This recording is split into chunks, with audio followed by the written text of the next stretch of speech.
They cannot say anything positive about what's going on. And there are positive things that are going on. But if you keep saying recession, Jamie Dimon said recession today. The Wall Street Journal said, a majority of economists think recession. Well, then why isn't Powell saying, oh my God, all of the blue chip economists, the Wall Street Journal, they're predicting a recession. I've got to stop that by lowering interest rates. You only raise interest rates or keep them high if you're worried about Biden hyperinflation. But you don't have hyperinflation.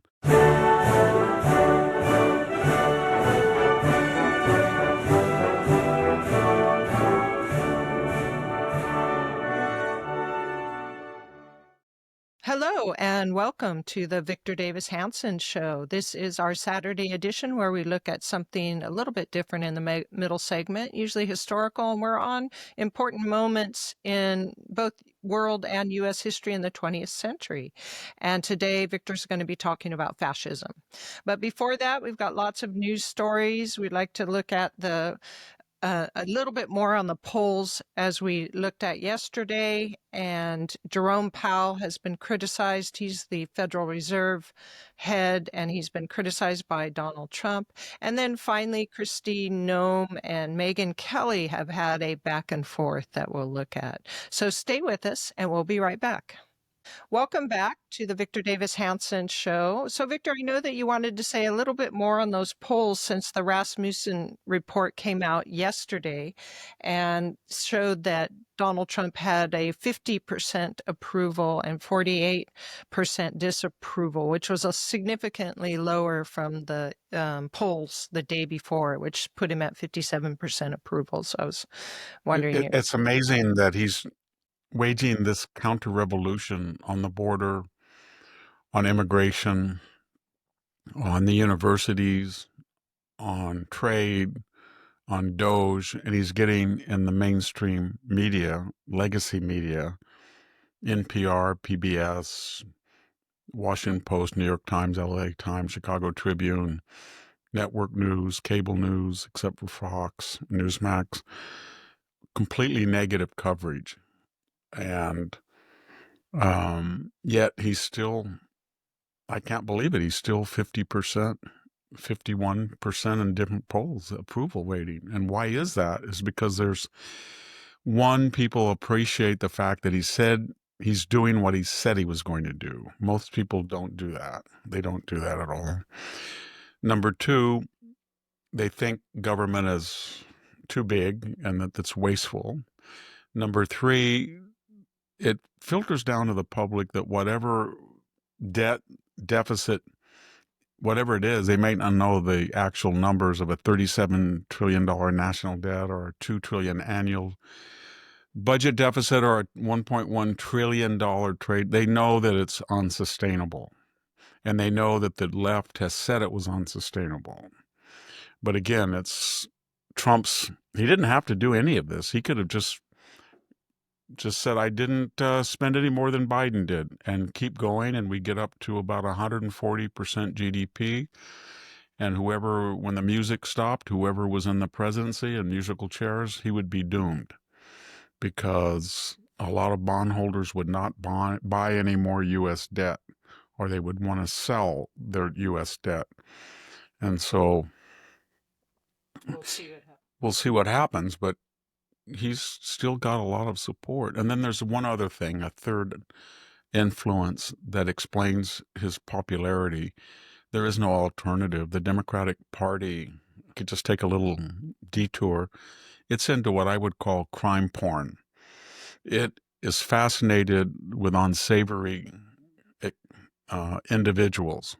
Take Carmelo Anthony, the young black American 17-year-old, goes to the wrong side of a track meet, gets in a beef, says, touch me and see what happens, stabs him, a person in the heart, kills him, runs, murder, maybe it's second-degree murder, and all of a sudden the judge lets him out, $250,000 bond.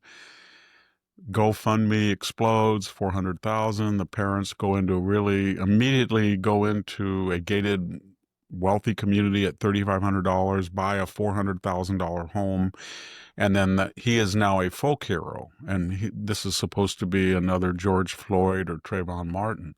But the case, or they say, it's like Rittenhouse. He was white and he got off. No, he didn't get off. He went to trial. He paid a $2 million bond. He was in prison for 85 days. And he was running away from people. They were charging him and trying to kill him. So, I mean, it would be as if the deceased was chasing this person on the street and he turned around and stabbed him. And then even for stabbing them, he would be in jail for $2 million. So he's kind of now a folk hero. So is Mr. Garcia, the Abrego. Mangione, too. What? Yes, I'll get to him, but he's a hero. And the left doesn't understand that anything that Trump touches, they go into this Pavlovian response that this is an issue that we can.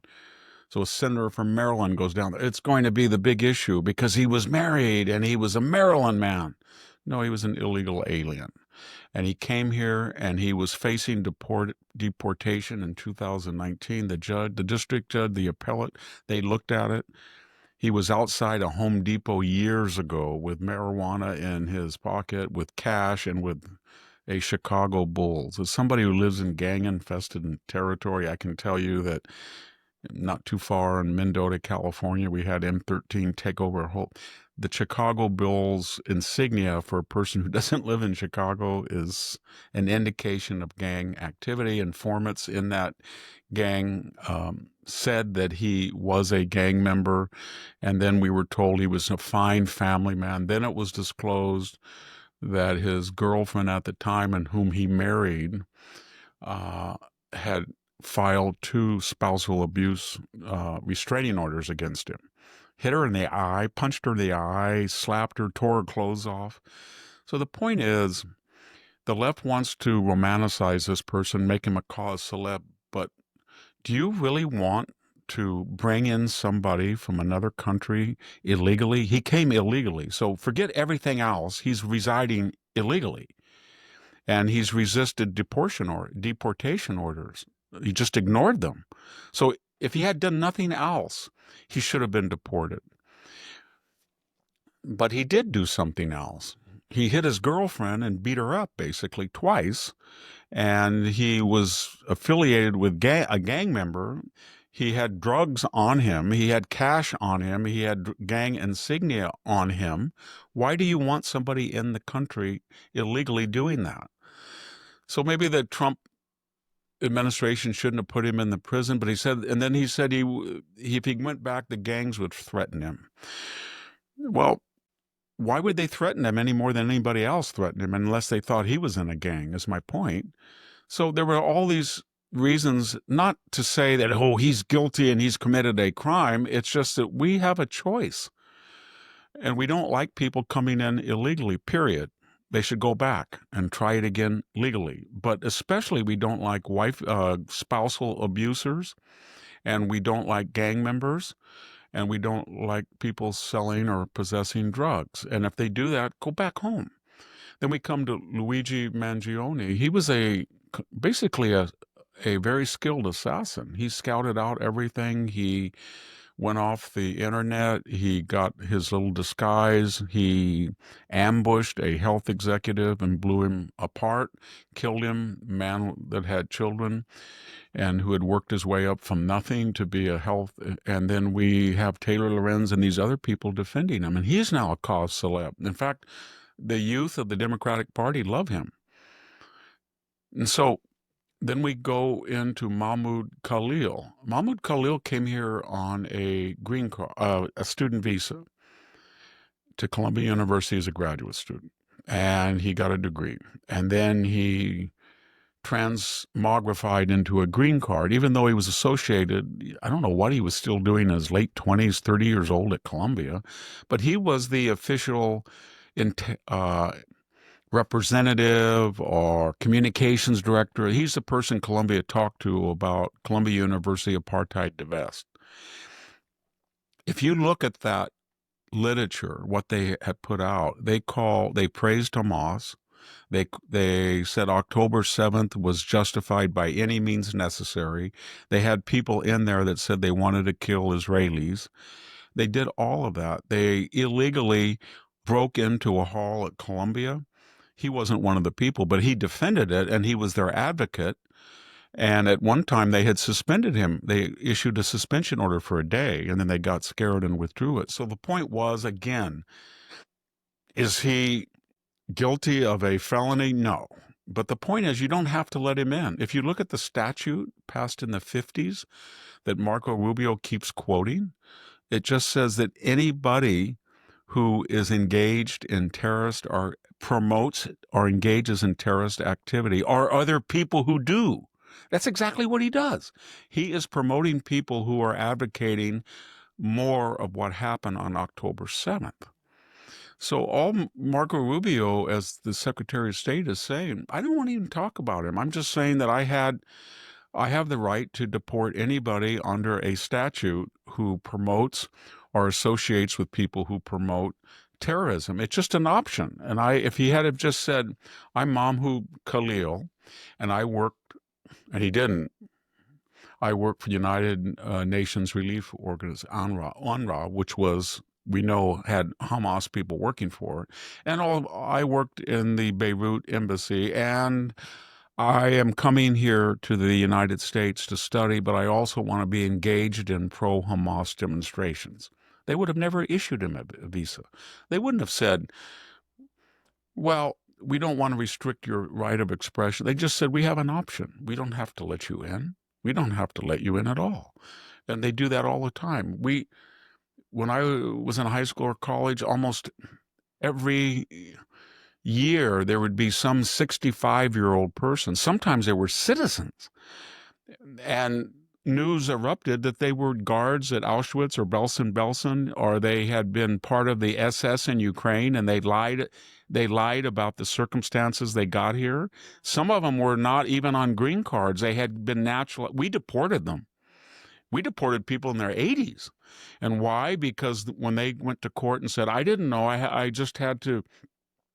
had no choice. I wasn't a criminal. I was just part of this government. We said, no, we have a choice. And if you had said what you did, we would not have let you in, and you lied about it. So you're out. So if we did that with naturalized citizens, we can, it's just, so add it all up. You have this Carmelo Anthony, and you have Mahmoud Khalil, and then you've got Luigi Mangione, and then you've got Mr. Garcia, Abrego Garcia. And what is the left doing? They're romanticizing each one of these people, but they're all unsavory characters, all of them. They haven't been adjudicated in the system of law yet, but they are not your poster children or poster boys or poster whatever people to advocate a anti-Trump movement. I mean, it's not going to resonate with people. And then finally, there's the flip side. They don't talk about the victim of Carmelo Anthony. He was just 17. All he did was say, you're on the wrong side of this stadium and your team is on that side, and you were yelling or something, so please leave. And he didn't leave. And he got up and he said, please leave. You're disturbing it and you're in the wrong place. He brought a knife, but we don't care about the fate of that person. He's gone. And we don't care about all the people who were wiped out on October 7th, and which started this whole Middle East. And Mr. Khalil has advocated sympathy with these killers that, fried a baby, raped women, decapitated. We don't think about them. We don't think about the people that come over here illegally in gangs and drugs and the damage they do to people. And we don't think about the poor United Healthcare executive who got his, body blown apart by bullets from this coward who was a wealthy person. It's just really disturbing that these people on the left keep championing this. And then when you say, Victor, that's unfair. Well, then you look at the Rutgers poll and people who identify as left, 50% of them, or over half, can defend the idea of killing Donald Trump. And you look at Mangione and some of these polls, and he's like 45, 55%. And that pathetic Taylor Lorenz went on Fox the other night with Hannity, and she tried to play this old wink and nod game where she said when she said he was handsome and he's dynamic and idealistic, and she said, I was just saying why he attracts other people. And then he kept trying to press and said, is that what attracts you? Well, these United Health people were doing all these terrible things. So basically what she was implying, because she didn't want to be explicit because she would have been thrown out of the segment advocating murder, but basically she was saying that anytime a person determines that an organization or its management is detrimental to the public good, you have a right to kill them. You have a right to kill them. And United Health, whatever you think about it, it provides health care for a lot of people. A lot of people would argue that I'm a United Health Care coverage. When I have a sinus infection or I go for eye treatment, I get a complete printout of what they paid and my premium. And I have no complaints against them. I think somebody should do it, and they do a good job. But these people, the left, I don't know whether they weren't educated or they're ignorant. They've completely lost their marbles. And the idea that Bernie Sanders and AOC and the squad are now the face of this party, they have no problem with destroying Teslas or terrorism with Teslas or any of this stuff. And it's going to escalate. It's going to escalate, unfortunately, until somebody gets up and said, Josh Shapiro did, but he only did when they attacked the governors. He wasn't loud at all about what they were doing to Jews on campus. He said some things, but not like he did. He wasn't as animate when they tried to kill Trump twice. He wasn't animate about the Tesla firebombing, but now he is, because he understands these people are anti-Semitic. They're pro-Palestinian. They're capable of anything. Why we want them here, I don't know. It's our choice to let people in. Why would you want people coming from this violent Middle East in Gaza that are completely nursed from day one to hate Jews and kill them in places like Gaza? I have nothing against Palestinians. Just say, you know what? For right now, until this problem is over and your education system is different, I don't think you should come to the United States. If you're Palestinian, you're Arab, and you're an Israeli citizen, then come. We have no problem with that. But not this educational system where you're nursed on venom and toxic hatred. And a lot of lies as well. So, Victor, let's turn to Donald Trump. And I have a little bit to read, so if you'll humor me for a second, because it's a Donald Trump tweet, so I'm sure you'll enjoy it. He is criticizing the Federal Reserve head, Jerome Powell, because we all need interest rates to go down, but Jerome Powell is resisting it until according to him, until Trump clarifies his trade policies. But this is what Trump writes. And he's talking about the European Central Bank here. The European Central Bank is expected to cut interest rates for the 7th time, and yet too late Jerome Powell of the Fed, who is always too late and wrong, yesterday issued a report which was another and typical complete mess. Oil prices are down, groceries are down, and the USA is getting rich on tariffs. Too late should have lowered interest rates, like the European Central Bank, long ago, but he should certainly lower them now. So I don't know if Donald Trump is going to achieve his ends by that kind of Probably talk. not, but he has a point, because the inflation rate came back in March and it was low. It wasn't out. It was 2.4 annualized. That's pretty good. 2.6 maybe. And there was good job growth. Oil prices were down, and consumer confidence, or people are still not going crazy, but we're not in a recession. We're not in a hyperinflation. That's the point that he's making. And these interest rates that are so high came late to Biden. They let him go for a long time. When we hit 9% annualized inflation in 2022, then they acted. And what Trump is getting at is the debt at 1.1, the annual deficit at 1.9 adds to the debt that's 37 trillion, and that has to be financed every day, and it's $3 billion.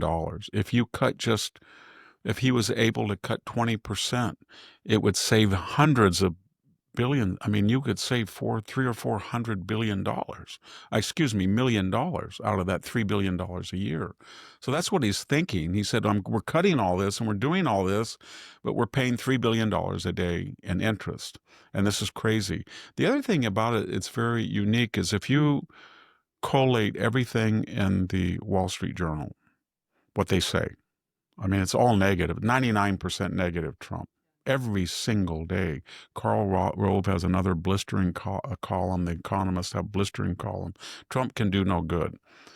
And I think, I like the Wall Street Journal, but if I'm an irrelevant person in Selma, California, but I would make a polite suggestion. If they continue this negative drumbeat, 90% negative, they're going to go to the way of National Review. And somebody's going to say that's impossible, because they're not really popular on the left. They would rather read the New York Times, leftists. But half their readership, or maybe 55%, supports what's going on. But if they completely don't have the opposite view, and they don't, then, and that was what I watched it firsthand at the National Review. I would politely suggest to people, do you really believe that Hillary Clinton is better than the agenda of Donald Trump, or Joe Biden will be better than Donald Trump's agenda? And why don't you just say 51% is good enough for me? Even if you disagree with his antics or his tweets, what he's doing, closing the border, legal only immigration, no wars abroad, deterrence, moving the embassy, Abraham Accord, all of that. Why can't you just digest that and say, on the ledger, in a Manichaean world where you don't have to be perfect to be good, this agenda is preferable. And more importantly, on 85% of things that we used to before, we were getting under, but they couldn't.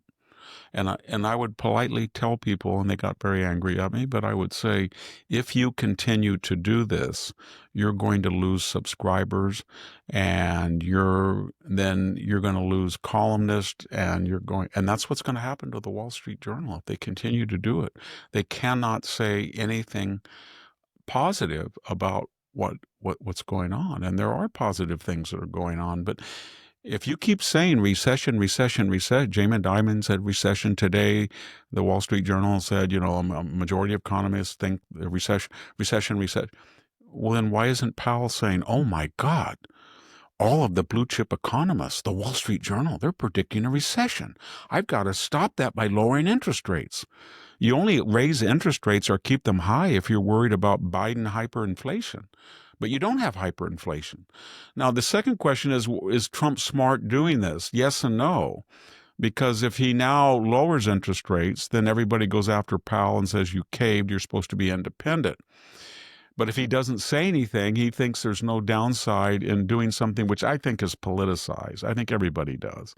So I think Trump's strategy is you say it now, and then you shut up for a while, and then you hope he waits a month so nobody says he's reacting to the Trump criticism. But it's just my own feeling. Well, I think before we go to break and then to fascism in Europe in the 1930s, there was a little spat that occurred between Megyn Kelly, who said Christi Noem should not be out there all the time showboating herself for PR for what's getting done by the Homeland Security. And Noem shot back that she's Noem shot back that she has a lot of things to do. So sometimes she's out there with 26 different divisions, I guess she feels like she has. So they are in a little bit of an argument. And Megyn Kelly says, I love everything she's doing, but she's trying to make a spectacle of herself, theater of what's going on. I'm a little prejudiced because I 'Cause you go like on Megyn. Megan's once a month, and Yeah. there's another backstory to that. Long time ago, that was the only person I was on Fox occasionally until I had some people called me up and said, you wrote something that we don't like and you're never going to be on Fox again. That was the Ailes regime, whom I liked a lot. I had his son, Zach, wonderful. I love his wife, but maybe they had legitimate. I had written a column critical of a Bill O'Reilly, and I like Bill O'Reilly. I like him a lot, and I like Roger Ailes, but they felt that I had been unfair. And Mr. Ailes said I shouldn't expect to get back on, and I wasn't. But I had been on Megyn, and then when she left, Laura brought me on. I owe a lot to Laura and Tucker. I like both of them. So I'm kind of prejudiced here about Megyn, but her point really wasn't that critical because I went back and looked at what she said. She likes the idea that if you're going to intercept by sea drug smuggling, you're driving the boat. If you're trying to tell people about what the problem is in El Salvador, you actually go down there. Or if you want to look at the fence, you have firsthand knowledge. So that was all right. She was absolutely right. You just don't, Mayorkas never did any of that. But her point was, as I understand it, you don't wear a $60,000, if that's true, Rolex. You don't wear hair extensions. You don't wear tight-fitting outfits, especially if you're a grandmother. And as Christi Noem has reminded people, I'm a grandmother, I have kids. So what she is saying, when you go out there, just wear a baggy camouflage jacket and work boots and tie your hair back with a baseball cap, and nobody will stare at you, and you don't need to look glamorous. You don't need makeup. You don't need, I think she said, fake eyelashes. She was really against the glam factor and nothing else about She was Christi very Noem. honest. She said, "Look at me right now. I dress like that. I have but I'm on a TV show. But when I go out, Laura Ingraham does that a lot. She goes out on location. Remember, she's done actually kickboxing, but she doesn't make herself up like that. She just wears clothes that are characteristics of the people that she's with, and when she goes to the border. So." I, She's right. Megyn is right. And I don't know why She's a grandma having a renaissance. that's what it Cut her is. some slack. She's a very attractive woman, and she feels she'll be even more attractive and get attention because she's so unusually attractive for someone that age. And that's a narcotic. But I think Megan's criticism was constructive. She's saying that the left is going after you all the time. What do they call her? Ice Barbie or something? And Yeah, I think that was yeah, so just protect yourself and protect the agency by uh, looking like the guys you're with no makeup, and I think because she is a naturally attractive person, so if she didn't wear any makeup or fake eyelashes or Rolex watches, she just had a baggy T-shirt and baggy pants, she'd actually look more attractive. And the people wouldn't resent that. I think Megyn was saying people were that was in the leftist press too. All right, Victor, let's go ahead and take a break, and then we'll come back to talk about fascism in Europe in the 1930s. Stay with us, and we'll be right back.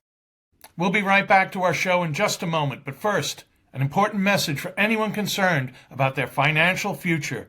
Have you seen the headlines? The Department of Government Efficiency has uncovered a staggering $115 billion in government fraud, with investigators suggesting this is just the tip of the iceberg.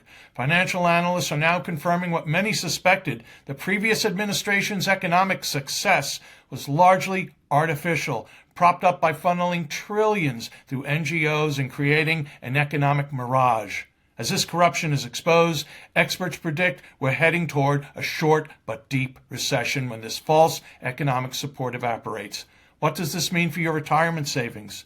Throughout history, when governments manipulate economies and currencies collapse, physical gold has been mankind's most reliable store of value. Shouldn't you consider protecting part of your retirement with an asset that governments can't create with keystrokes or devalue through corruption? American Alternative Assets is offering a free wealth protection guide to help safeguard your financial future from the coming economic correction. Call 833-2-USA-GOLD or visit victorlovesgold.com today for your free wealth guide and learn why now may be the perfect time to add precious metals to your portfolio. That's 833-287-2465 or victorlovesgold.com. Protect what you've earned before the fraud economy collapses completely.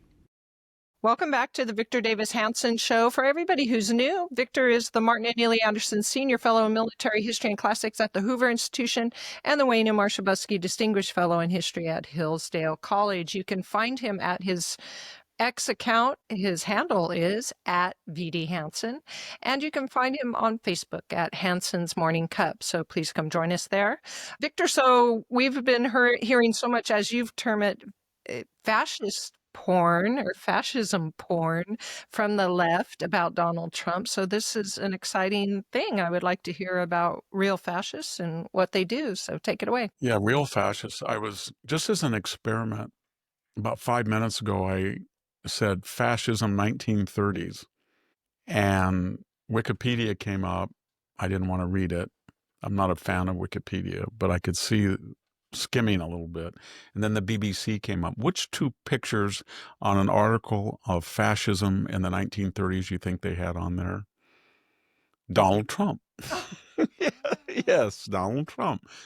And they always do this. People say, they say that they had Le Pen too. Modern fascism. It comes from this Latin word fasces, and those are the rods that Roman tribunes or legates carried as a sign of their authority, and they were bound. So the idea is that the fascist party originated in the 1920s in Italy under Mussolini. Mussolini was a communist, socialist. He was actually wounded in World War. He was sick and wounded on the Austrian front in the Alps. And that was another characteristic of all of these people. They were military people. Franco came to power in 1936 during the Spanish Revolution. And he had been not the top ranking. There were 2 or 3 officers ahead of him that were engineering, and they all mysteriously died. He was accused of in plane crash. He didn't have anything to do with it, but that was one of the accusations. But he had been a very effective military officer in Spanish Morocco. And Mussolini had actually been a low-ranking, but actually very brave and Hitler was kind of exact, but he was a messenger in the front lines, and he was gassed for a while. And there were people in Japan that had been in the Manchurian front, so they came out of the military. And why did they gain power?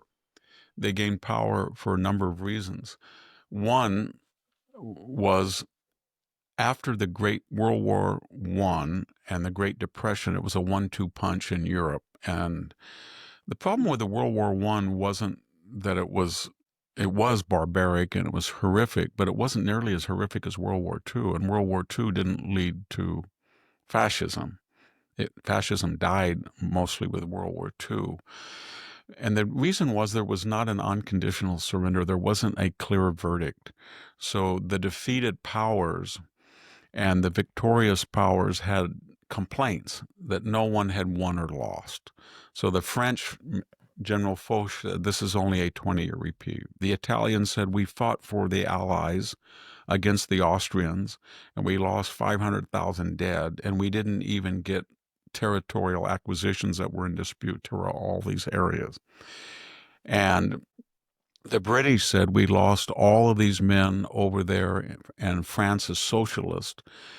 And so Oswald Mosley, and there was a fascist movement in Britain that was restrained because the British Britain and France had far stronger constitutional reputations, dependability, transparency than these other countries did.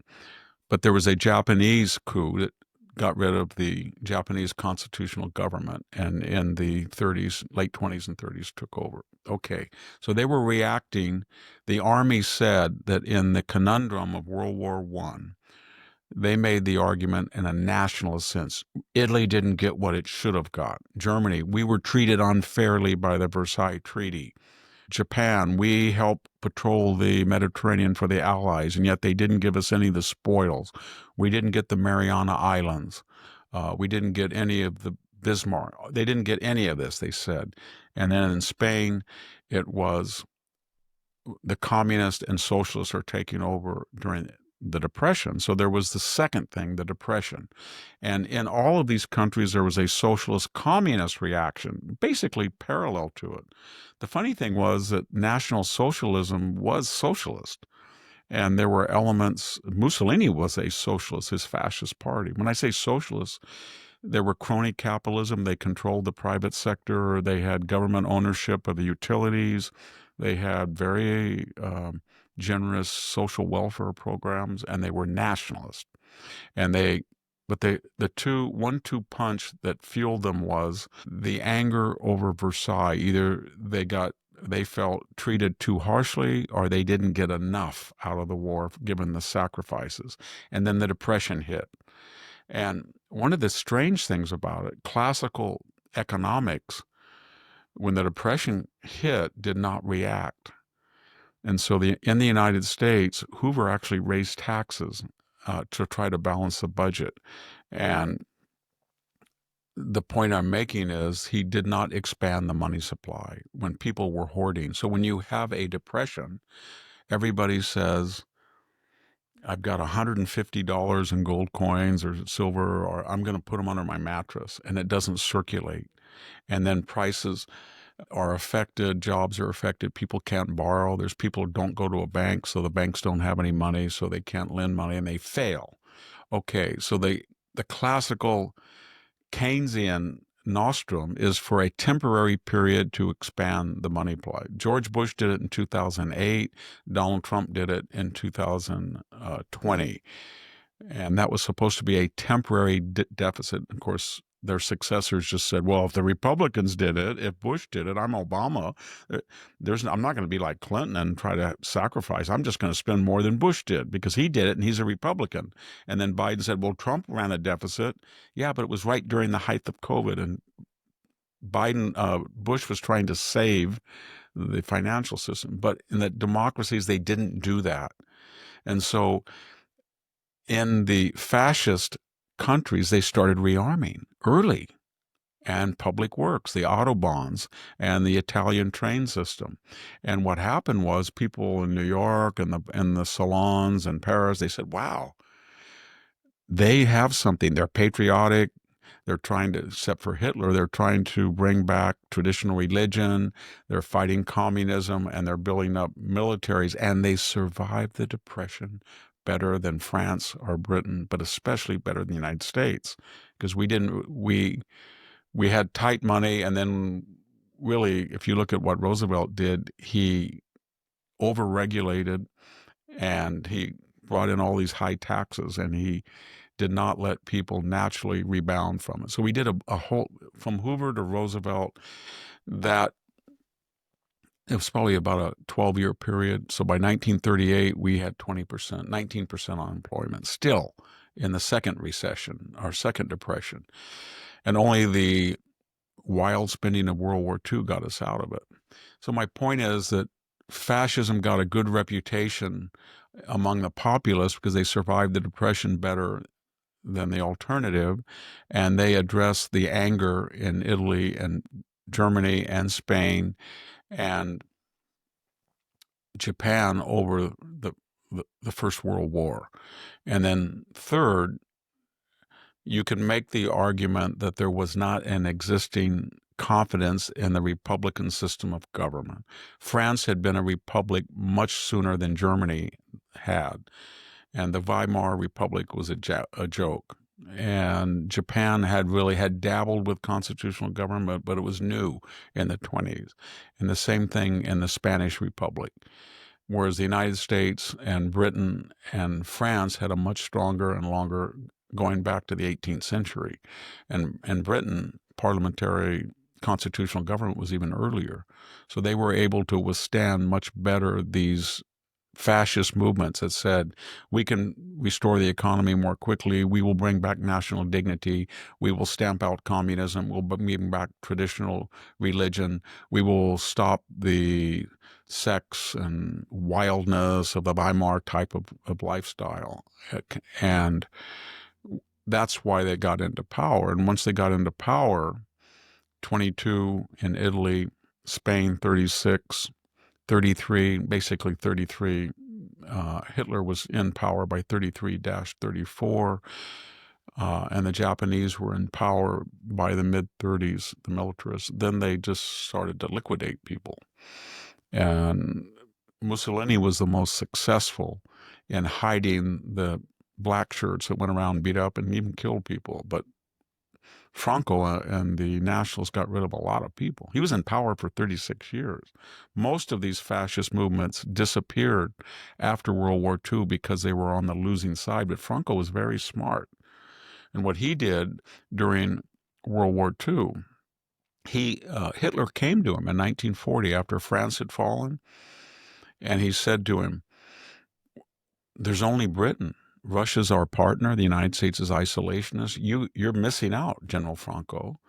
And we can take Gibraltar. If we take Gibraltar, we'll control the entire Mediterranean. We'll put a sub base there, a naval base, the Italian Navy, and we won't let anybody in, and Britain will be cut off from easy access to the Suez Canal." And we have most of if you look at the periphery of the Mediterranean, Greece was occupied, Italy was a fascist country, France was occupied, Spain was pro-fascist. You go on the other side of the Mediterranean, it was all the way to Egypt, either occupied by the Vichy French or the Italians in Libya. Only a little bit from Tobruk to Suez was British. And you look at the Middle East, it was mostly pro-Nazi, where Palestine is today, for example. So there was a British presence in Iraq, but the Vichy's controlled Syria and Lebanon. But my point is this, then, they went to Franco in 1940, and Hitler said, "We want you to allow us to go in and attack Gibraltar from the land. There's no way. Nobody's ever taken Gibraltar except the British from sea, and they did that centuries ago. But we will have a combined Italian Navy from sea, and you can join us." And Franco said, "What do I get out of it?" And they said, "What do you want?" And he said, "Well, there is no more France. There's Vichy France. And so we want Spanish Morocco and Algeria." And Hitler said they negotiated for 9 hours. He said he'd rather have a root canal than talk to Franco again. It was the worst time of his life because Franco basically said, "We lost 1 million people in the Civil War. Our country is devastated. And for us to get into a world war against the democracies, where there was only one democracy, we want all this territory." And Hitler basically said to him, "I've only got about 80,000 people in France. I don't need any more because of the Vichys. They are keeping a tab on things. If I go in there and steal all of France's imperial holdings in North Africa and Algeria and Morocco and give it to you, the Vichys may defect, and then I'll have a hostile Vichy, and I've got to put 500,000 men in." So they never cut a deal. And the reason after that, Franco said, "Well, I'll tell you what I'll do. We'll sell you titanium, and we'll pay the transportation." So they did. And then about 1944, Franco looked around. He thought, they're going to lose. And just like the Swedes said, "Well, we'll send you iron ore, but you pay with no more credit. You pay in gold, and you have to pay transportation and everything." And that happened for about 6 months. And then as the year ended, the Swedes said, "No, no, no, no, no, you're going to lose." And they cut Hitler off. It's in his private papers and what table talk he was really angry about, of course. And then the Spanish cut him off.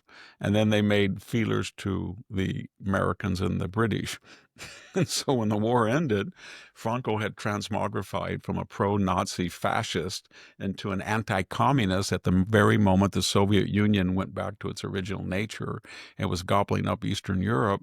And Churchill, Churchill was out of power, but a series of British prime ministers and a series of American presidents, Truman, they looked at everything and they said to themselves, we can't fight the Soviets in Eastern Europe if we've got a hostile power in Spain and Portugal, Salazar and Franco. So we won't put them in NATO quite yet, but we're going to let them be because they'll put a lid on communism. So we don't want we don't want them hostile to us, and we don't want them overthrown, or we'll have commies that are rear and commies that are front. So we cut a bad deal, but better than the alternative, I suppose. For 36 years, you had fascism in Portugal and Spain, and to a lesser degree, at times in Greece. And we supported that as bulwarks against communism. They all said that this would never change, but as soon as the Cold War started to peter out, then these countries reasserted themselves. In Greece by 1974, and in Spain and Portugal roughly in the 70s, they got back to constitutional government. So the Depression and World War I and the lack of constitutional strength and legacies in these four countries explain the rise of fascism. So that was the big deal in the late 20s and middle 20s and 30s. We're talking about great events. We started with the Russo-Japanese War, Panama Canal, and we're going each week.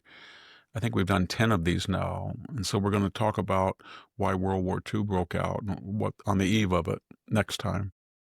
So I would like to ask a question.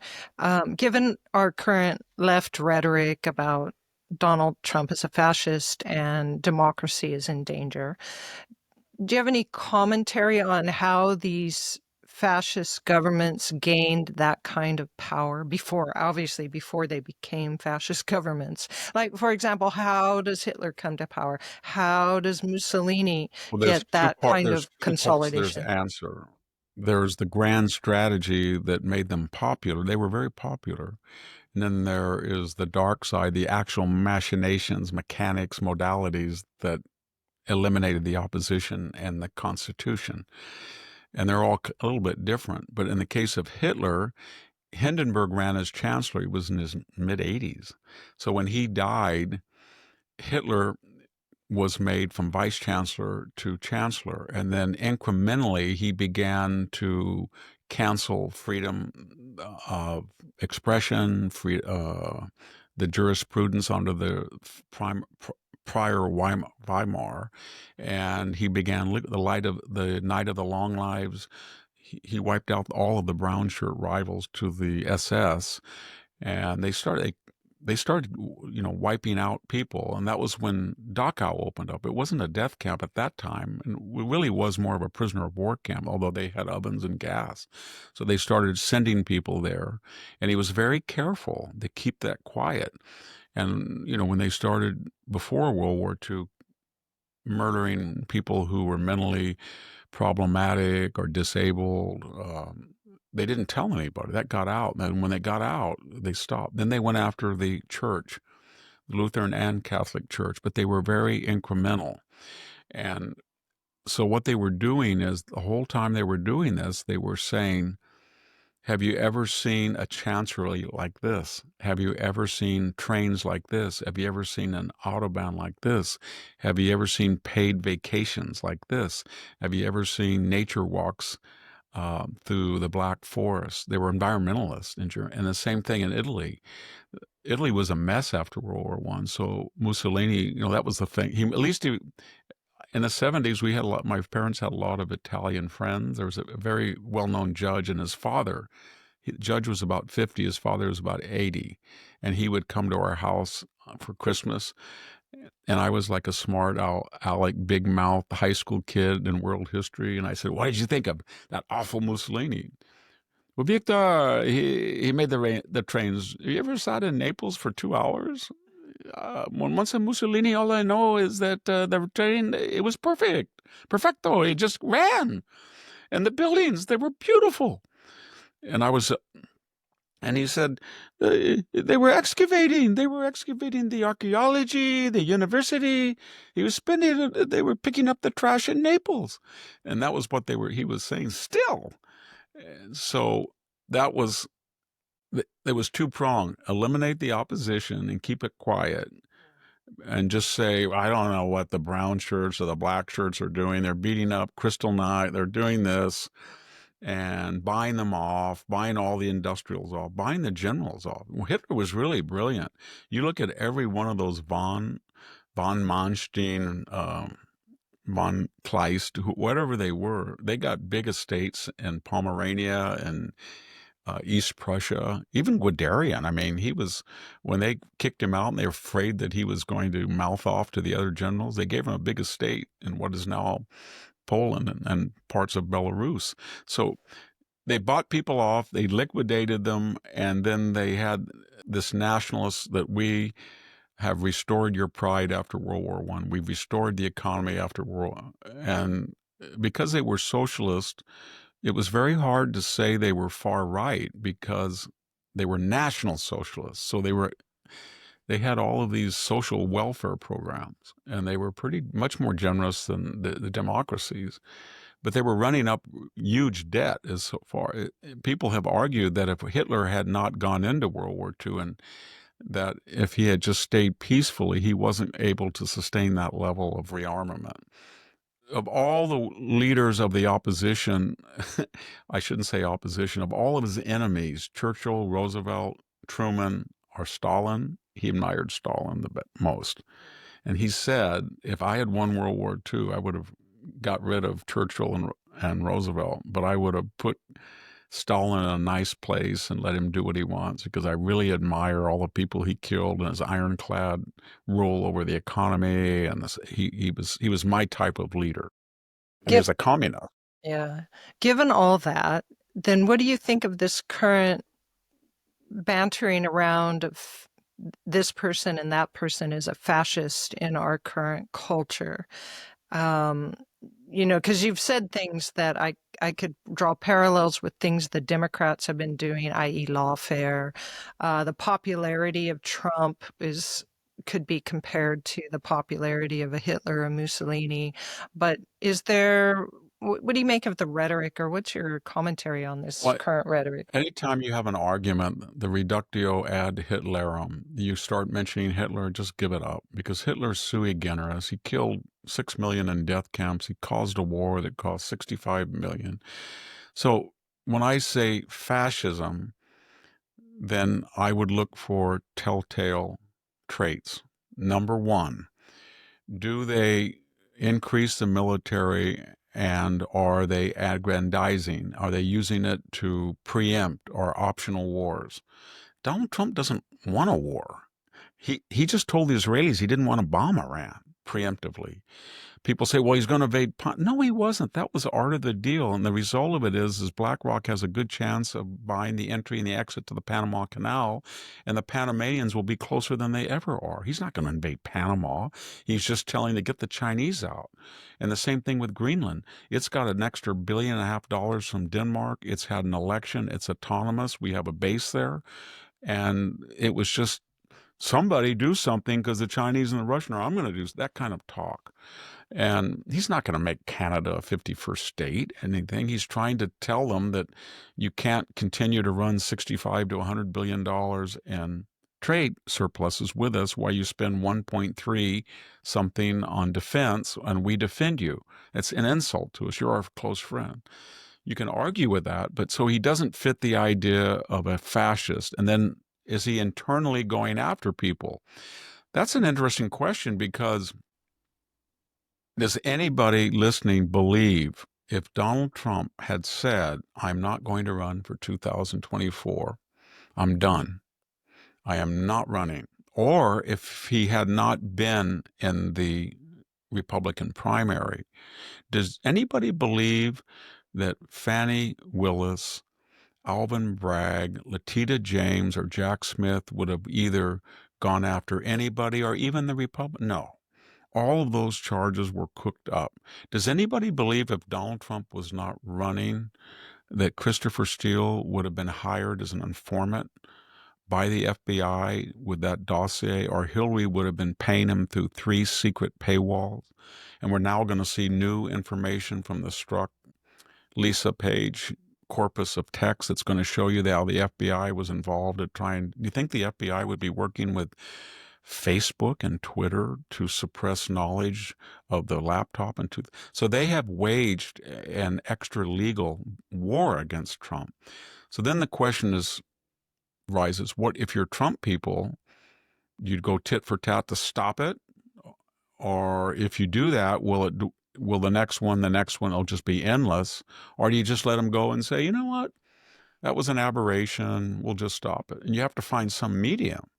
And so if there is actual wrongdoing, so Letitia James, well, it's pretty clear. I was kind of disappointed by a Fox commentator say, well, they must have been really looking at her because some of the stuff is 20 years old. Yeah, maybe, but 2023, she was the Attorney General of New York. She's supposed to have lived in New York for 5 years. She listed her principal residence elsewhere in a different state. She also listed her father as her spouse. So she committed the same type of fraud that she accused Trump of. So you want to make an example of her. And then you can say, let a court and jury decide. And this is hubris, isn't it? And if he was really wanted to be tit for tat, he would move to have a prosecutor do it in South Carolina, just like she chose New York. And I doubt a South Carolina jury would be very sympathetic to her. And the same thing with Jack Smith. He was holier than thou, but if he doesn't want to report on the IRS $180,000 in free legal services, maybe you not investigate it. And Fannie Willis, Trump's not involved with those investigations. That's Georgia State oversight. And then you look at Stacey Abrams, who was so loud, and now all of a sudden she's worth several $1,000,000. She had over $1.5 billion in funding from the Biden administration for PACs, for nonpartisan NGOs, and she skimmed off the top. She's got a big, beautiful home. She was flat broke. So if all of these are local investigations, fine, there might be some federal ones. But when they say that Trump is a fascist and he's going and manipulating the law, so far it's been all one way. It has been all one way. Do you think that Hunter Biden, he didn't pay income tax on $4 million? He hasn't today. The Biden family got about $31 million over the life of his vice presidency and senatorial career. I don't think they've ever paid much tax on that. So the law has been manipulated, and now it's up to the Trump administration to selectively, if it comes in the federal domain, Pam Bondi, if she gets criminal referrals, there's clear evidence, then yes, prosecute him to the full extent. But I don't think you should go pull up Adam Schiff's dossier, even though he probably lied under oath, and he was censored by the House. I don't think you should pull up the dossier of Nancy Pelosi and ask how he and her husband, while she was in Congress, became worth $250 million on stock deal. I'm sure there was impropriety somewhere there, but you don't want to do that. I don't think he's done that. And Trump talks louder than he actually acts, and that's part of the art of the deal, to intimidate people. But that's what fascism does. It uses the mechanism of government to destroy enemies in an anti-constitutional. It's kind of like what Biden did. And then second of all, it has a nationalistic, aggressive foreign policy that starts wars, invades countries. And Mussolini did. He went into East Africa, and Japanese went into Manchuria, and Hitler went into the Saarland. He militarized the Rhineland. He went into the Anschluss in Austria well before World War II. And Franco was part of the nationalist movement to create a greater Spanish empire in North Africa before before the Spanish Civil War. That's what they do. He hasn't done that. He's been accused of it. When they say he's a Nazi fascist, I just want to know what he's doing. Another thing they do is they have a propaganda arm. And they hide things. So I wish everybody would listen. Who, Biden or Trump, is more transparent, has more press conferences, more private interviews with hostile audiences, televises his cabinet meetings, answers questions, anybody comes up, or Biden? And which presidency has a cabal around him and not telling the people who's actually in control? Does anybody think that Donald Trump is as demented as Joe Biden and they're hiding him around? He wouldn't even allow that. He has a confidence. He just, maybe if you don't like him, you say he's egocentric or narcissistic, but he likes to be out there and bandy about with the reporter. Hitler didn't do that. Mussolini didn't do that. He was a journalist. He didn't do that. So it doesn't fit any of the They call George Bush, John Glenn said that it was the old Nazi thing about Bush. Merkel said that he was acting like a Nazi. Al Gore called him a digital brown shirt, I think. Garrison Keillor called him that. He wasn't. George Bush he was a good person. He didn't weaponize the government about anybody, but that's what they do. What the left always does is this. Whatever Republican president is in power, whether it's Ronald Reagan, George H.W. Bush, George W. Bush, Donald Trump 2.0, they call them a Nazi when they're in office. And then when they're out of office, they call them a Nazi if there's a Democratic successor during the Clinton and Obama years. However, when George Bush, if they are succeeded by a Republican like George H.W. Bush, then they call Reagan a Nazi. They called George H.W. Bush, and they said Reagan was not that bad. He was kind of a nice guy compared to George H.W. And then when George H.W. was president, and then when he was out of office, they didn't say anything about him. And then when George W. Bush came in, they said if he just could be the gentleman that his father was. His father reached across. He said there had to be 100 points of light. He said wants a kinder. He didn't have this Texas drawl. He was an awful guy. He's a Nazi, fascist. And then when he went out of office, he faded away during the Obama. When Trump came in, well, why couldn't he be like Cheney and Bush? They saw the dangers, and they don't like Trump, and they weren't that bad. And that's what they always do. I don't think they'll do it with Trump. I think they'll hate him forever because he was a counter-revolutionary, much more so than Reagan. And he's somebody, either Trump or his advisors said it doesn't do any good just to fight the left on a political front, because the country for the last 50 years has gone hard left. The government's got bigger, the debt has got bigger, the borders have been more porous, we're weaker abroad, the economy has got unsustainable fault lines, and the general culture has gone to proverbial hell. Nuclear famine. So what they said is we can either just do the political timidity, or we can just wage war on the universities, what they've done to the country. We can wage wars on the huge government. I don't mean wars in a nasty sense, but reform. We can institute reform on foreign policy, on visas, and that's what they're doing. And I've never seen a Republican administration dare do that. Well, Victor, we better get back to our news for the day. So let's take a break and come back, and we'll talk a little bit more about news stories. And Harvard is looking at potentially its tax exempt status taken away from it. So stay with us, and we'll be right back.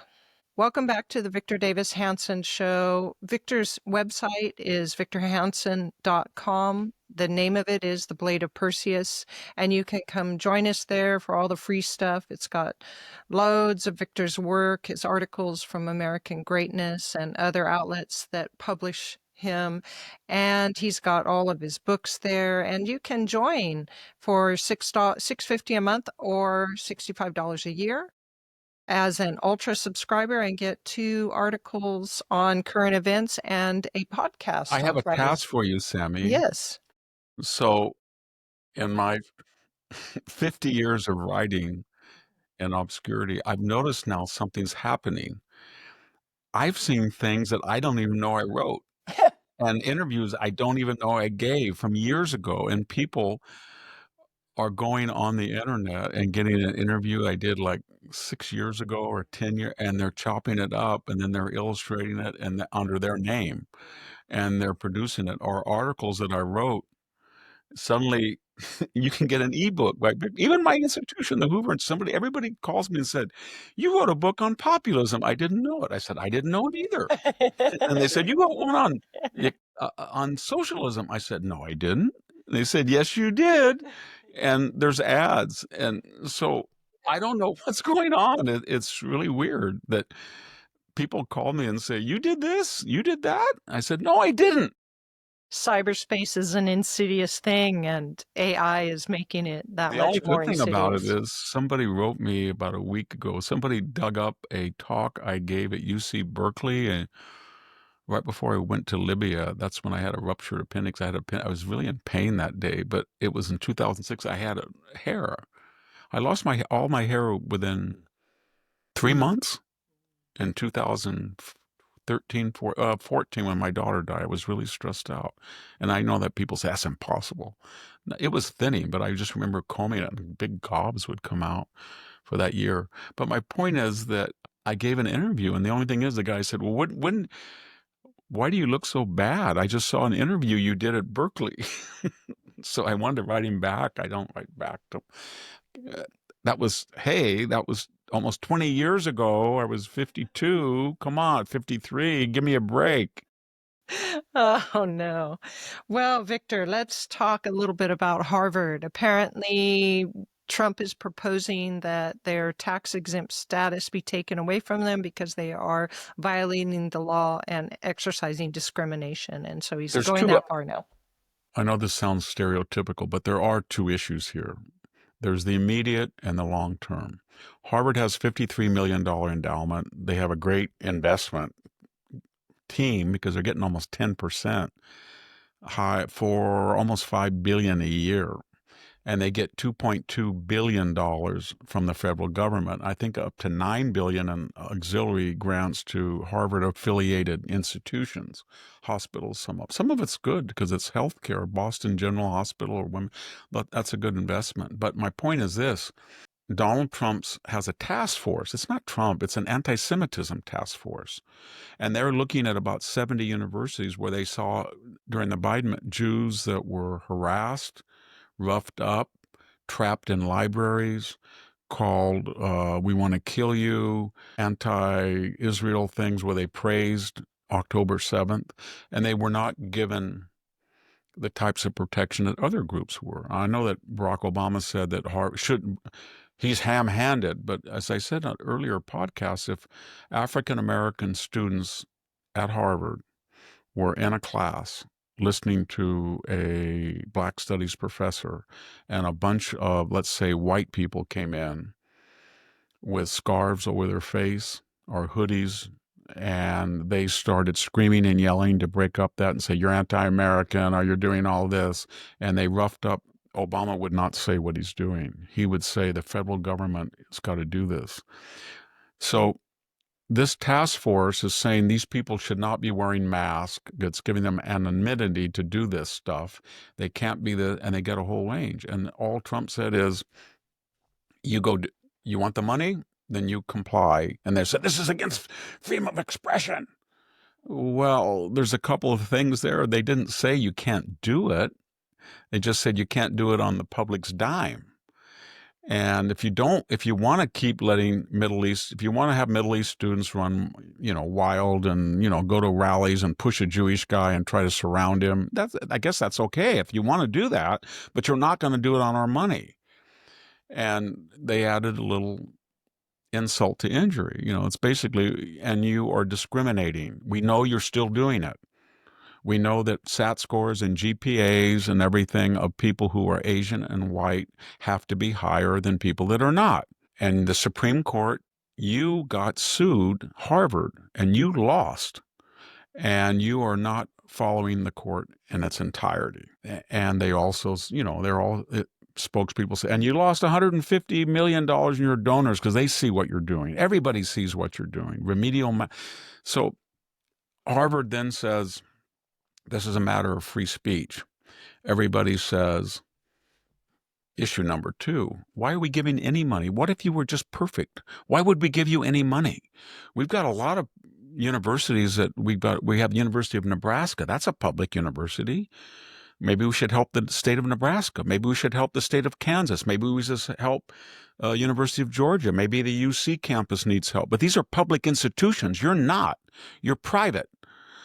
So when maybe we can say we'll help private institutions if they have less than $2 billion endowment. But why Stanford $30 billion endowment? Why you 53? Why do you need our help? And that's the issue. And so then the third thing is, people said, I wrote a column today, well, maybe you should just go full Hillsdale. Hillsdale said, under its former president, George Roche, and then Larry Arndt emphasized and fortified that idea. We don't take any money. So if we don't take any money, we don't want you to come on our campus and say that beautiful stairway has to have a certain type of disability access. We have we can take care of disability, but don't tell us to do this. Or you have to have X percentage proportional representation of this type minority. And they said, you can't do that. And they went to court and they've won. And finally they got so angry, the Obama administration, they tried to say if you have, and they were successful, if you have a VA scholarship or you're in the military and you want to go to Hillsdale, you can't use that federal funds. Even at Hillsdale, because they refused to take them. And Hillsdale argued, well, that comes with a student, not us. I said, no. And as I said earlier, when Obama was making lists for federal guidelines of where you should go to school, what's the GPA, what's the admissions, what's the job outlook, how many they just left Grover City and Christian schools and Hillsdale off. They were so petty. The other thing is, when Harvard says, well, you can't intervene because you disagree with our admissions, they did. In 1970, they went after Bob Jones University. They had a statute that said, we don't encourage white people and non-white people to date or marry. And the federal government said, no, no, no, no, no, no. You cannot discriminate. And they sued them. And so that's a statute, and that's a court case. And so that's what they're doing. Only they dress it up, not in illiberality, which it was with Bob Jones. They dress it up in, diversity, equity, but it isn't. It's illiberal. So there's a lot of precedent that Harvard can't take federal money without federal guidelines. There's one final issue, and that is Hillsdale is, and I'm prejudiced because for 20 years I visit there and teach, but Hillsdale is principled. Harvard is not. If the Bush administration or the Trump administration said, you know what, we really like you, so we want to help you with federal funding, they wouldn't take it. Because they would say, we don't trust the federal government. Sorry, we like you guys, but we don't trust you because the federal government doesn't follow the Constitution. It's on the side of racial and gender discrimination. So we just want to follow the Constitution as we feel best. And we can't do it given the nature of the federal government's power. But Harvard's different. It's not principled. It's saying the Trump administration cannot tell a private institution how to run its campus. But it never said to earlier administrations, they can't tell Bob Jones College how to run its campus. They agreed with that. And when they went out to harass, and they do harass Hillsdale all the time, Harvard never said, quit harassing Hillsdale. You can't interfere with them. And think about it. Hillsdale didn't take any money. Harvard saying you can't interfere with us while we take money. Hillsdale said, I don't take any money.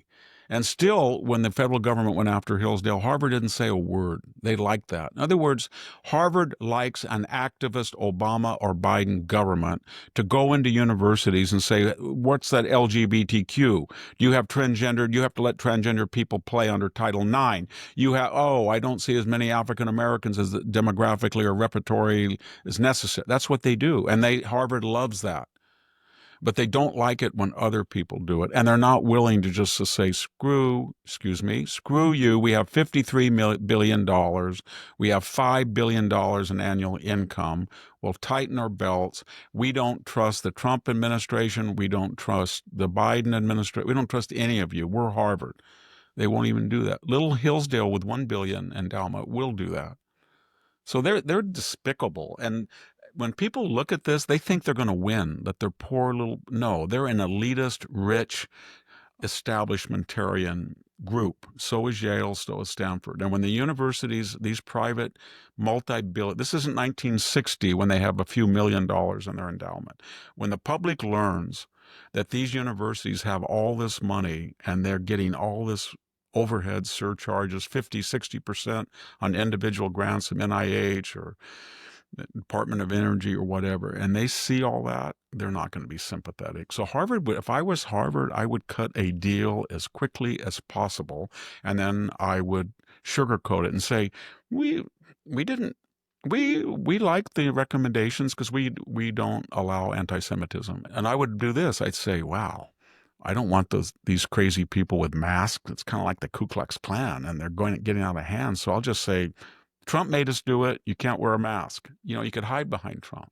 But instead, if you fight that and you say that you have a God-given right to get $2 billion a year when you're already getting $5 billion off your endowment, it's a losing argument.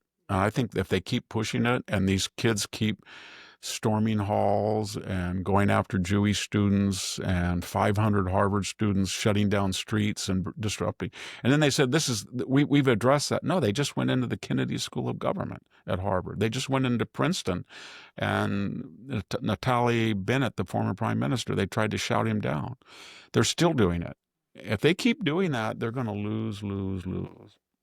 Yeah, let's hope so. So Trump, more power to you. Keep at 'em. So, Victor, I have a comment by a reader of your website.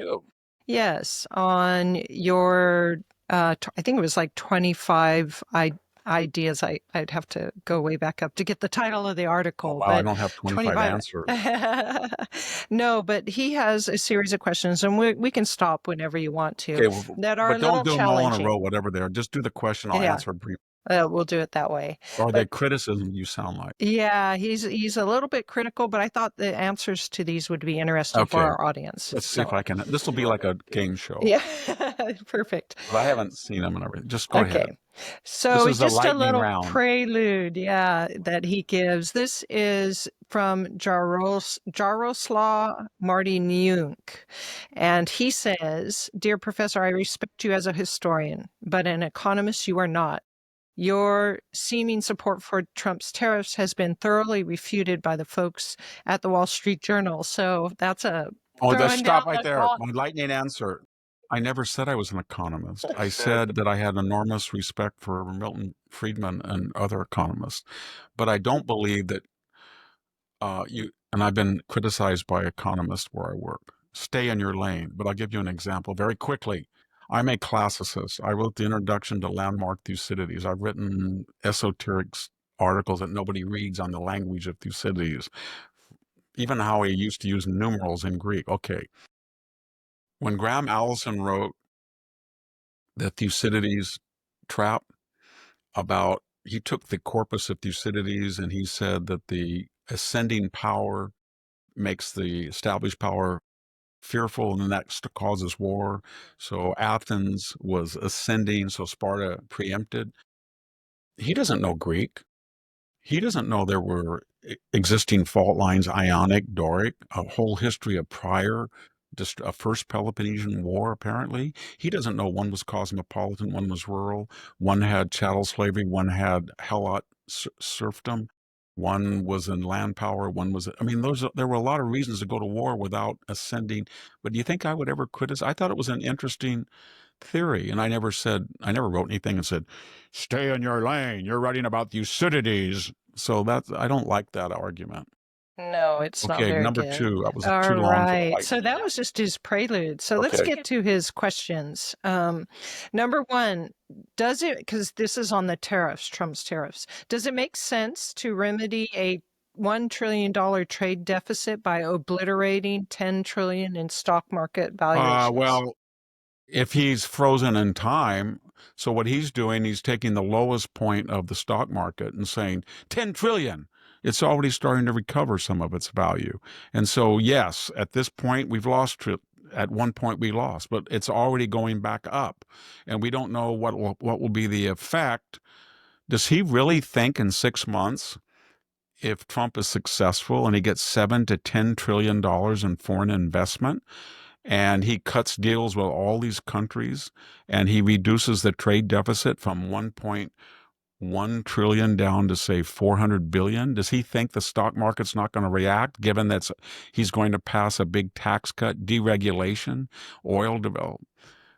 So that's a lame. He's just taking one little glimpse in time at the lowest mark over the panic of 2 weeks ago and saying, see, and that's not a valid argument. Let's just wait and see to the full effect. I will agree with them in 3 months or 6 months.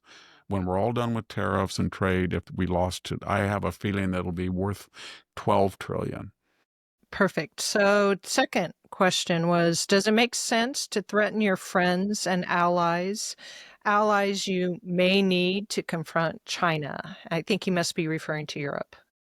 No, but Trump is not threatening them. But he's going back on a prior precedent. He told the NATO countries, you are ripping us off. There's 32 NATO members. This was in 2017, 18, 19. And there's only 6 of you that kept your 2014 promise to spend 2% of GDP.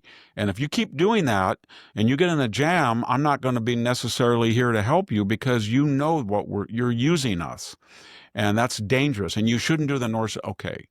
And what happened? When he left office, I think 19 of them were going to do it. Now it's all but 9. So that is the art of the deal. He says, you guys are ripping us off, da, da, da, da, da. Is that smart? I wouldn't do it, but is it going to be successful? I have a feeling that it is. And that's why I would be unsuccessful, because I would say, I don't really want to yell at them the way. But here's the other thing. I would ask him, do you think the Allies treat their patron that went over there twice to save Europe from itself and a third time risk cities like New York and San Francisco and a nuclear game of poker with the Soviet Union to preserve the European integrity? In other words, our doctrine in the Cold War was, if the Soviet army invades Europe, and NATO cannot hold them, and it probably couldn't, then we're going to tell them, get back, or we're going to use nuclear weapons. And they would go after us, not Europe. So we did all of that. And what was our reward for that? They're running a $200 billion mercantile high tariff against us. That's not very nice to do that. No, that isn't. So here is number 3. As a historian, this is a little bit surly. As a historian, you should know how the Smoot-Hawley tariffs choked the Japanese economy in the 1930s and eventually led to Pearl Harbor. Trump's draconian tariffs on China could have a similar unintended consequence. It didn't choke. The Smoot-Hawley Act of 32 didn't get enacted till 33. Fascism was already full blast in Japan, but more importantly, it was irrelevant to the Depression. The Depression was not caused by the Smoot-Hawley Act, because we were running it was a stupid thing to do because we were running a surplus. It was caused by a panic of the stock market and then a overregulation and not letting the free market act on its own to recover by the New Deal that prolonged it. Japan the reason that they had Pearl Harbor is very clear. And I kind of resent as a historian. As a non-historian, let me teach you something. Japan attacked Pearl Harbor for 3 reasons. Number 1, it understood that the United States was rebuilding its Navy. And in late 1941, the Japanese government knew that the United States was making North Carolina class and soon Iowa class battleships. They were designing them. Their intelligence said that. They knew about 27 S. They said, and Yamamoto reportedly said, I can give them hell for 6 months. They really thought that if they waited, they were going to lose. And why were they angry? Number 2, they were angry because they felt that the British and the United States had no business in Asia, because after World War I, they said they had no imperial enclave like the British or the French. And they looked at that situation in 1940 and they said, oh my God, there's no more French Indochina. The Vichy's, France was defeated, and the rice basket is ours, and they took it. And then they said, oh my gosh, the Dutch East Indies with all that oil, modern India. Oh man, that's what and they went to take it. And they said to themselves, the only thing that's stopping us from making this whole thing is this paltry little force in Pearl Harbor. And they moved the 7th Fleet from San Diego in January. It was stupid. And they only have these 9 ancient battleships from World War I, and 3 carriers are, maybe they're there, maybe they're not. They weren't there. And then we've got Singapore, and it's not going to be able. So they decided on December 7th and 8th to preempt and knock out Pearl Harbor and Singapore, and then tell the British, we have all of the rubber of Malaysia, and to tell the Americans, we're going to have Midway, Wake, and now the United States, and we want a deal. That's what they thought. This is our empire. That was number 2. And then number 3, they were very angry that right before Pearl Harbor, in the prior year and a half, the Roosevelt administration stopped all export of recycled steel, iron, junk stuff, all the stuff that we used to send them for their steel industry, raw materials, and oil. It had nothing to do with the Smoot-Hawley Act. We cut off oil, and they thought that was. And then number 4, could I ask the economists what was happening on December 7th? And what were the Japanese talking about? And why did they pick that date? Where was the German army on December 7th? It was about at the first subway station of Moscow. And supposedly Army Group Center could see the gold dome on the Kremlin. And they looked at Europe. Can this economist ask me what city in Europe was non-fascist? Maybe Lisbon? No. Spain? Madrid? No. Paris? No. Amsterdam? No. Berlin? No. Copenhagen? No. I don't know. Oslo? No. Stockholm? No. Athens? No. Rome? No. Oh, I know. Warsaw? No. There's not a single one. So the Japanese looked at this and they said, oh my gosh, that's the future of the world. They won. There's only Britain left. And if we go into, and the Soviet Union is kaput. And we have interest in the Soviet Union's eastern coast. And there's nothing there stopping us. And Britain's all by itself. And the United States' isolation is disarmed, and now we can do it before they rearm. So that was why they did it. It had nothing to do with some tariff. Exactly. Okay, Well, quick. let's go ahead. One more. You want one more? Okay, one more. I'm enjoying this. I The thought last you were one- going to give me difficult questions. I'm getting very arrogant. Yeah. The 4th one, he quotes Gordon Chang and suggests it's Gordon Chang's argument. So I would rather go to the 5th one, Okay. which I think is going I to like be very Gordon. easy. I know him well. He's a very bright guy. Why was Russia excluded from tariffs? That's his most bizarrely, he says. Russia was excluded. Why was Russia? Is that a serious question? Yeah. Could I ask him how much trade we're doing with Russia right now? Does he understand that The United States has banned all importation of Russian oil, and the Trump administration is in a tense negotiation with Putin right now. And he has said that if Putin does not cooperate or go halfway, he's going to extend the oil embargo by embargoing any country that buys embargoed Russian oil. So India, China, Iran, anybody who buys it will have an embargo on their products. And that's going to force. So would he please tell me how much stuff is coming in from Russia? None, almost none. So why would you just insult your trade partners? And we're going to put 150% when there's nothing there to do it. If he really, and why would you want to do that? When the Europeans, which says that we're bullying, are right now, as I speak, are secretly, or maybe not so secret, importing Russian oil and gas. And if you want to put a tariff on that, we could do it to our Europeans too. So, I mean, that's, I don't Yes. know, stay in his Very lane. good. Don't dare talk about history. I know you're not. Thank you for that non-economist I hate that. answers I to hate those that term. things. I hate that term. Stay in your lane. Yeah. Mr.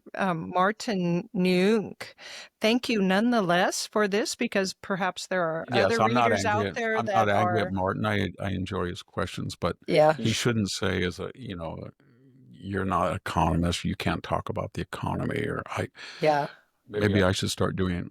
I just read an article where a person wrote an essay on classical Athens, but I did not see a PhD in classics or ancient history. yeah, Who wants to do that? yeah, exactly. I put up with Sometimes, that for 30 years in academia. It's just yeah. high thinking. And we can You also know what? I was attest to just the problem of academia leading to less knowledge I'll anyways. just say one last Parthian shot to Martin.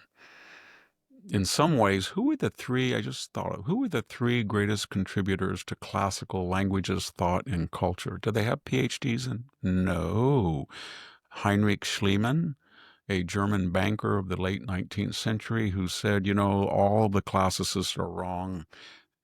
The Homeric poems were not mythology. There was actually a city in Troy and a city in Mycenae. And then after the end of the Mycenaean Age and the Dark Ages, that was exaggerated and it turned into myth, but the actual event was mythicized.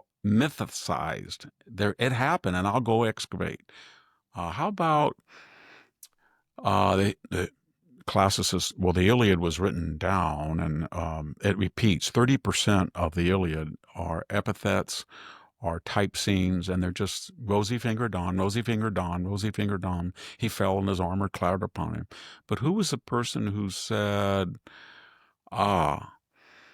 Milman Perry, kind of a renegade who kind of in academia, but they hated his guts. And he said it was oral. And I'm going to go to Serbo-Croatia and talk to bards and see if they can memorize poems as long as the Iliad. And when he did, he found out, write me a poem about me coming to see you. And 30% was repeated. That's how you do it.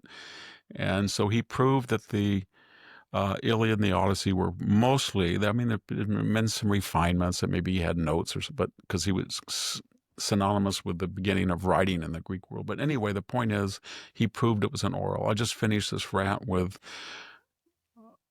Mycenaean. It doesn't have alpha, beta, gamma, Phoenician derived letters. Linear B. It was a Semitic people, like Linear A. So the Mycenaeans and the people of Athens and Pylos, they were all non-Greeks.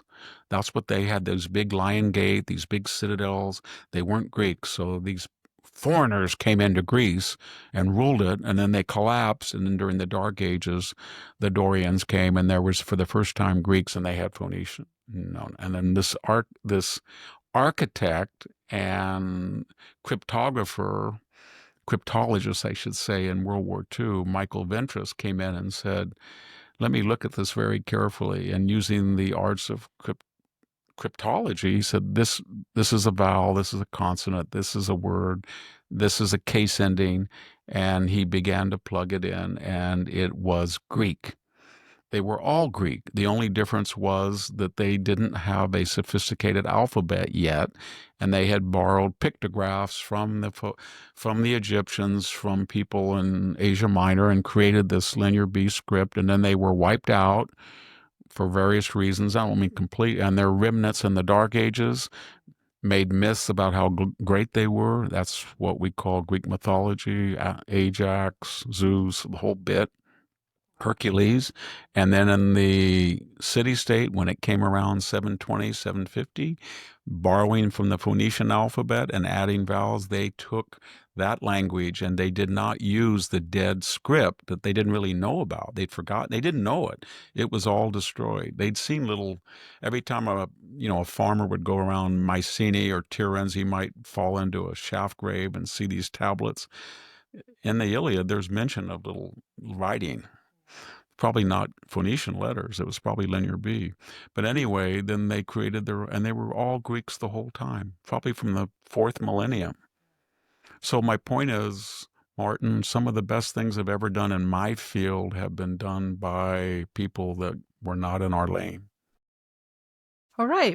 Well, Victor, thank you. That was absolutely fascinating on the Linear B and the academics that dominate the field of ancient Greece. I wrote a book about it called The Other Greek. Absolutely fascinating. Well, thank you very much for your discussion today. Really loved it on fascism and really clarifying some of the things that we hear in our rhetoric today, calling each other fascists. So I hope that I want to thank appreciate everybody that. who's been sending me cures for chronic sinusitis, and I'm reading everything you wrote, and I'm trying them because I just went to the NT. I don't not want another operation. So I'm trying to, but they were so nice. All these people wrote. Amazing. They were lots of cures. It's just incredible. All right. Well, thank you. And thanks to the audience for joining us, choosing to join us on this weekend episode. Thank you, everybody, for watching and listening. This is Sami Winc and Victor Davis Hanson, and we're signing off.